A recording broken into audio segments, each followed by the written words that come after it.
Focus report today from our correspondent in Delhi with a battle of ancient versus modern. The Dongria Kond tribe live in some of India's most isolated hills, which they see as sacred, and which also happen to contain some of the country's most lucrative belts of the mineral bauxite.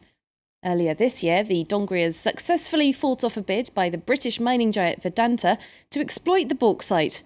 Vedanta had argued that their multi-billion-dollar investment plans would have brought jobs and improved living standards. As India seeks to lift millions out of poverty, arguments like that don't go ignored.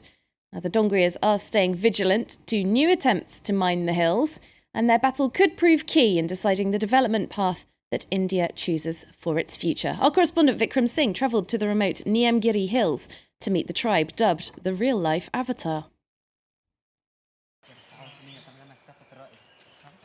Remote and rich in natural resources, the Niyamgiri Hills in eastern India have been home to the Dongria Kond for centuries. One of the country's most isolated tribes, the Dongrias have a special relationship with these hills.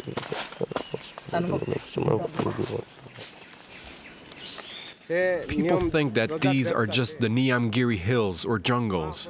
But this isn't just a jungle. For us, all these hills are our god, Niyam Raja. He gives us everything we need, all for free, fruits and vegetables. Everything is free, water and wind as well.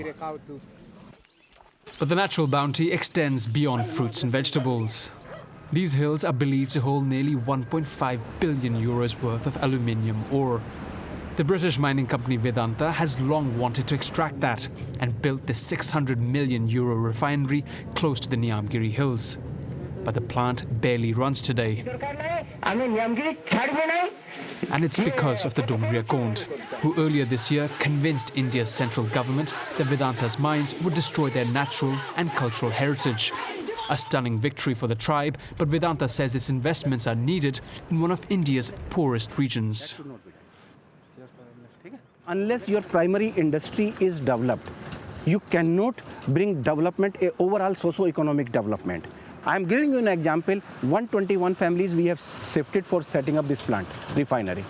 Today they are sitting in resettlement and rehabilitation colony. All the people are getting good salary.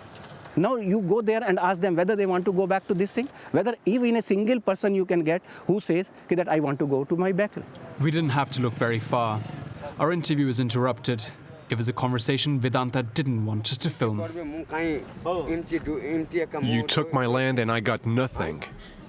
Look how I'm dressed. While you're all making so much money, you ruined my life. I had 2 acres of land with trees, now I have nothing.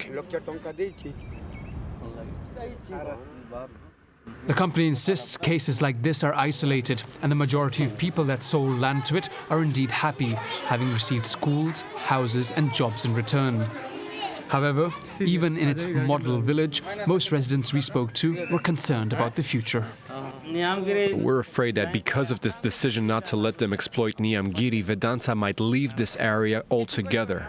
You see, our former village has now been completely taken over by the factory. It's just concrete and metal. If the company leaves, then what will we become? Now that we've lost our land, there would be nothing left for us. Back in the hills, the activists and villagers that fought off Vedanta are careful not to celebrate their victory prematurely. We have no idea what might happen. People here all believe that our government is unreliable and serves the interests of Vedanta. We're still afraid that our sacred land might be snatched away from us. That's why we often visit all our villages to keep people aware and united. We're on standby, ready to protest if anything happens. We can't afford to lose this battle. With elections a month away and India's growth rate slowing, there'll be pressure on the next government to exploit its mineral resources. The challenge will be to do that without harming tribes like the Dongria. Time now for our full sports wrap-up with all the latest from the Champions League. Manchester United eased the pressure